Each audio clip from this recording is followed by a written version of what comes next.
Hi ಎಲ್ಲರಿಗೂ ನಮಸ್ಕಾರ. ಹೇಗಿದ್ದೀರಿ ಎಲ್ಲರೂ? ಕಾಫಿ ಟೀ ಸ್ನಾಕ್ಸ್ ಎಲ್ಲ ಆಯ್ತಾ? ಮತ್ತೇನ್ ಸಮಾಚಾರ? ಹಬ್ಬ ಎಲ್ಲ ಜೋರ್ ಮಾಡಿದ್ರ ಎಲ್ಲರ ಹತ್ರ? ಬನ್ನಿ ಕೊಟ್ಟು ಕಾಲ್ ಬೀಳಿದ್ರಾ? ನಾನಂತ ಕಾಲ್ ಬೀಳಲ್ಲ. ಆ ವರ್ಡ್ ನಂಗೆ ಇಷ್ಟ ಇಲ್ಲ.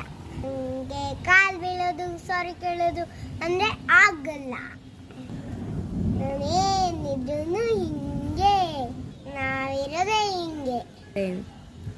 ಮತ್ತೆ ನಟ್ಟಿದ್ದೀರಾ? ತಿರ್ಗೋ ದುಡ್ಡಿಗೆ ಹೋಗೋರು ಹೋಗ್ಬೇಕಾ? ನಾನಿನ್ನೂ ಒಂದ್ ವಾರ ಎಂಜಾಯ್ ಮಾಡ್ತೀನಿ. ಸ್ಕೂಲ್ಗೆ ಹೋಗೋದಂದ್ರೆ ಟೆನ್ಷನ್. ಹೋಗ್ಲೇಬೇಕಲ್ವಾ ಜಾಬ್ ಮಾಡೋದಂದ್ರೆ? ಹೋಗ್ಬರ್ತೀನಿ ಅಷ್ಟೇ ಫ್ರೆಂಡ್ಸ್. ಮನೇಲಿರೋರ್ಗೆ ಆರಾಮ್ ಅನ್ಸುತ್ತೆ. ಏನ್ ಮಾಡೋದು, ಹೋಗ್ಬೇಕಲ್ವಾ? ಬಟ್ಟೆ ಹಾಕೊಂಡಿ ಅದು ತುಂಬಾ ಕಷ್ಟ ಬಿಡಿ. ಓಕೆ ಫ್ರೆಂಡ್ಸ್, ಬಾಯ್.